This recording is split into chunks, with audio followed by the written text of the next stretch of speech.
Hello friends, welcome back to my channel দাদা study centre. তো বন্ধুরা, আজকের এই ভিডিওটিতে আমার আলোচনার বিষয় হলো ষষ্ঠ শ্রেণীর যে গণিত বিষয়টা আছে, সেই ষষ্ঠ শ্রেণীর গণিত বিষয়ে তোমরা প্রত্যেকে তোমাদের বইয়ের 147 নাম্বার পেজটি খুলে নাও।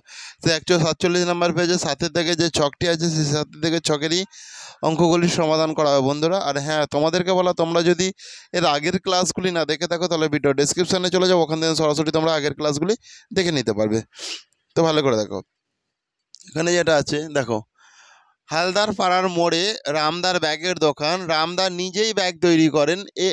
এ সপ্তাহে ব্যাগ বিক্রি তালিকা তৈরি করলাম। দেখো ব্যাকেটে ব্যাগ বিক্রির সংখ্যা।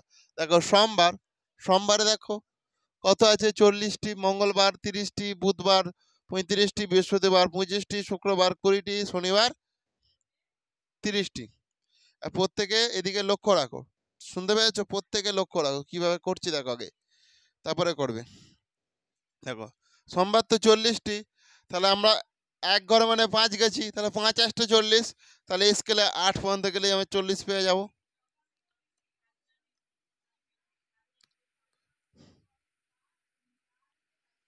দেখো 1 2 3 4 5 6 7 8 এখানটায় হচ্ছে, তাহলে এটা টেনে দাও। দেখো এই 8 পেয়ে গেলাম। ক্লিয়ার হয়েছে ব্যাপারটা? দেখো দেখো 40-এর সঙ্গেই পুরো মিলে গেছে। মিলেছে কি? এরপর 30 আছে, 5 6 30 হয়, তাহলে 6 পর্যন্ত যাব আমি। দেখো 1 2 3 4 5 6, দেখো ভালো করে, 1 2 3 4 5 6।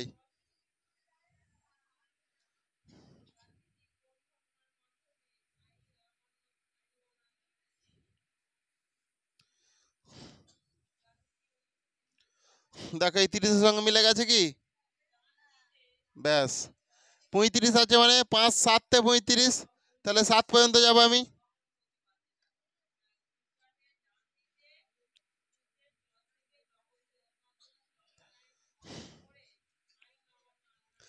এক দুই তিন চার পাঁচ ছয় সাত,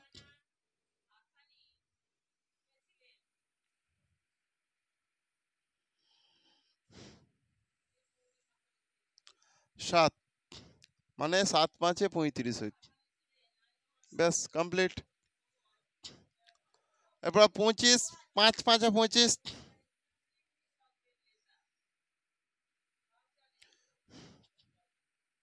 1 2 3 4 5,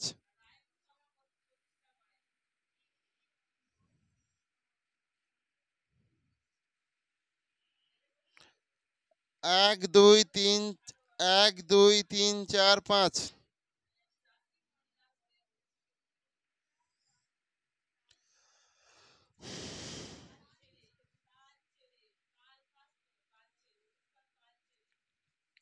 25।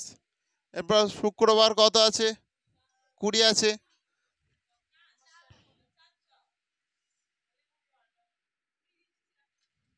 একটা দুটো তিনটে চারটে, 4 5 20 মানে 4টে হয়ে যাবে।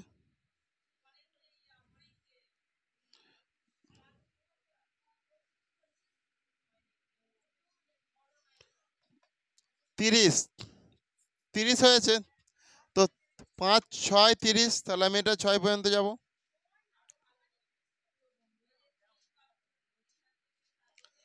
1 2 3 4 5 6,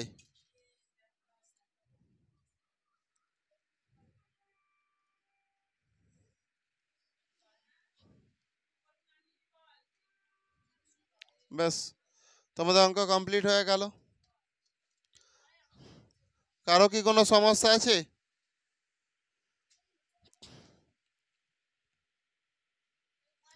এটা হচ্ছে ব্যাগ বিক্রির সংখ্যা, এদিকে যে এটা আছে এটা হচ্ছে ব্যাগ বিক্রির সংখ্যা, জানো তো?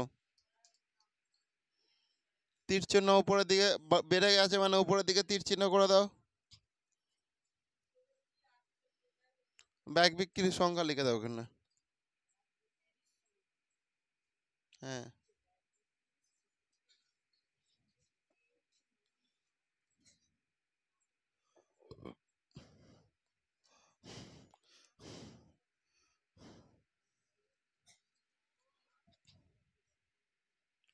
ব্যাস এইভাবে করলেই হবে।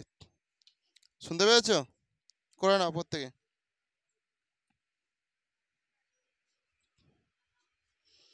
নিচেরটা তো বার, সোমবার মঙ্গলবার তুমি দেখতেই পাচ্ছ।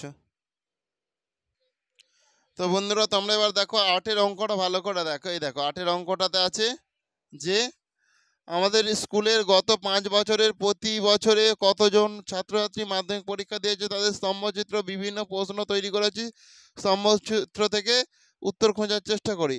দেখো এইদিকে দেখো পরীক্ষার্থীর সংখ্যা দেখতে পাচ্ছ, আশা করছি তোমরা প্রত্যেকেই। দেখো এইদিকে দেখো সালগুলো লেখা আছে, কে কত সালে কতটা বেশি পরিমাণে পরীক্ষা দিয়েছে। তো দেখো এখানে যদি 1 নম্বর প্রশ্নটা আমি ধরি, এর প্রশ্নটা যে কোন সালে সবচেয়ে বেশি ছাত্রছাত্রী পরীক্ষা দিয়েছে, তাহলে এখানে সঠিক উত্তর দেখো 2012 সালে। দেখো এর 2012 সালের থামটাই সব থেকে বড়। ক্লিয়ার হয়েছে ব্যাপারটা? আশা করছি তোমরা প্রত্যেকে বুঝতে পারছো। তাহলে 2012 সাল হবে উত্তর। তাহলে দেখো আমি বোর্ডে দেখো প্রশ্নটা দিয়েছি, আমি প্রশ্নটার উত্তর লিখছি যে 2012 সালে সব থেকে বেশি ছাত্র পরীক্ষা দিয়েছে। অতএব উত্তর দেখো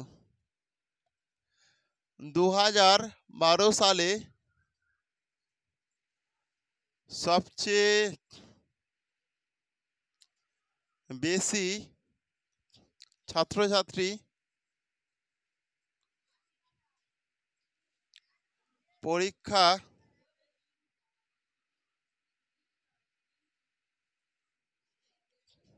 পরীক্ষা দিয়েছে।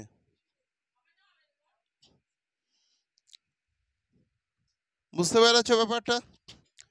করো প্রত্যেকে করো।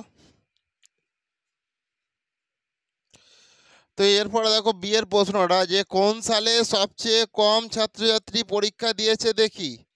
তো সঠিক উত্তর দেখো সব থেকে কম পরীক্ষা দিয়েছে দেখো এই থামের মধ্যে 2010 সালের থামটা সব থেকে নিচু। তাহলে 2010 সালই হবে তোমাদের সঠিক উত্তর এখানে। ব্যাপারটা ক্লিয়ার হয়েছে? দেখো তাহলে সঠিক উত্তর আমি লিখে দিচ্ছি।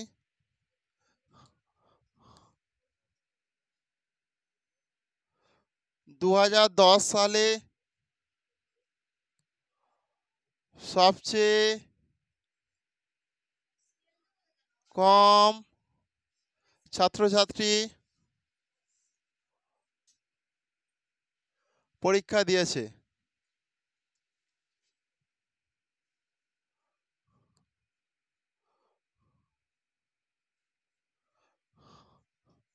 হয়েছে? এরপরে দেখো সি এর প্রশ্নটা 2010 সাল ও 2011 সাল 2011 সালে 2010 সালের থেকে সি এর প্রশ্নটা লিখছি। 2011 সালে 2011 সালে 2010 সালের থেকে 2010 সাল থেকে কতজন বেশি ছাত্রছাত্রী পরীক্ষা দিয়েছে দেখি।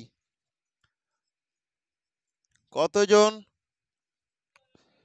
বেশি ছাত্রছাত্রী পরীক্ষা দিয়েছে দেখি।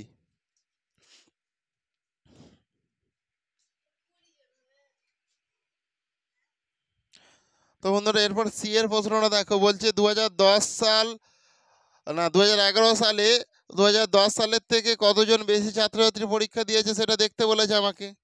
তো দেখো এখানে 2010 সালে দেখো 90 জন পরীক্ষা দিয়েছে, কারণ 90 যেটা আছে। আর 2011 সালে দেখো 110 জন পরীক্ষা দিয়েছে। তাহলে কতজন পরীক্ষা দিয়েছে এখানে দেখেই বোঝা যাচ্ছে। দেখতে পেয়েছে 2011 সাল আর 2010 সাল।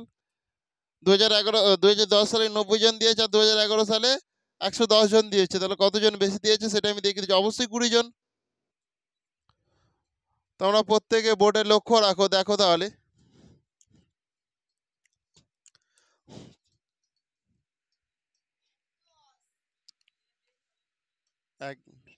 এক 5 মিনিট 10 মিনিট কেন? ঠিক আছে দেখো উত্তর দেখো ভালো করে।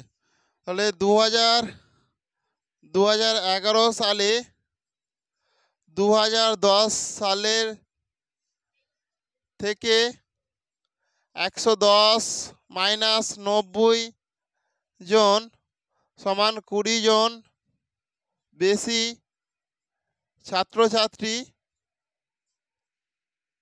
পরীক্ষা দিয়েছে।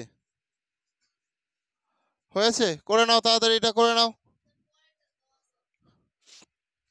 এরপরে দেখো ডিএডটাতে বলেছে, তোমরা থামটা নিশ্চয়ই দেখা শিখে গেছো যে 2010 সালে 2009 সালের থেকে কতজন ছাত্রছাত্রী কম পরীক্ষা দিয়েছে। তাহলে 2010 সালে 2009 সালের থেকে 2010-এ দেখো দিয়েছে, 2010-এ দিয়েছে তো 90 জন, আর 2009 দিয়েছে 100 জন, তার মানে 10 জন কম ছাত্রছাত্রী পরীক্ষা দিয়েছে। এটাই হবে তোমাদের সঠিক উত্তর। আমি আর প্রশ্ন লিখছি না, ডাইরেক্ট উত্তর করছি দাগ নাম্বার দিয়ে।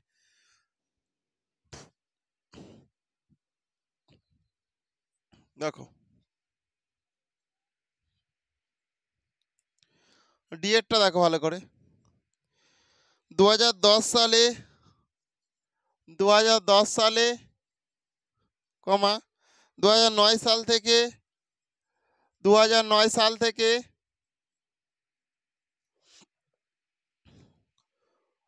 কতজন কম ছাত্রছাত্রী পরীক্ষা দিয়েছিল দেখি। তাহলে 100 মাইনাস 90 সমান 10 জন ছাত্রছাত্রী কম পরীক্ষা দিয়েছে। ছাত্রছাত্রী কম পরীক্ষা দিয়েছে। বুঝতে পেরেছো? এরপরে দেখো সিএরটা দেখো ভালো করে। না সিএরটা নেই, ইয়েরটাতে বলেছে 2008 সালে 2008 সাল থেকে 2010 সাল পর্যন্ত মোট কতজন ছাত্রছাত্রী পরীক্ষা দিয়েছে। তাহলে 2008 সাল থেকে 2010 সাল পর্যন্ত 2008 সালে কতজন দিয়েছে বলো?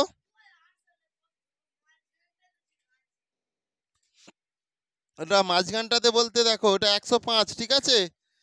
2008 সালটা দেখো না, ভালো করে দেখো।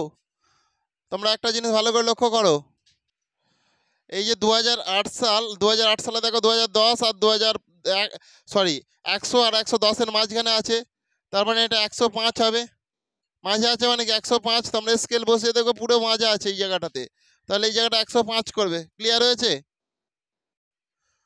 তোমরা প্রত্যেকে বোর্ডে লক্ষ্য রাখো, দেখো আমি কি করছি। তাহলে 2008 সাল থেকে 2010 সাল পর্যন্ত মোট 2008 সাল থেকে 2010 সাল পর্যন্ত মোট, তাহলে ওখানে হচ্ছে 105 হবে। 2008-এ 105, 2009-এতে 100, তাহলে যুক্ত 100, আজ 2010-এতে তো 90, সমান এটা যোগ করো,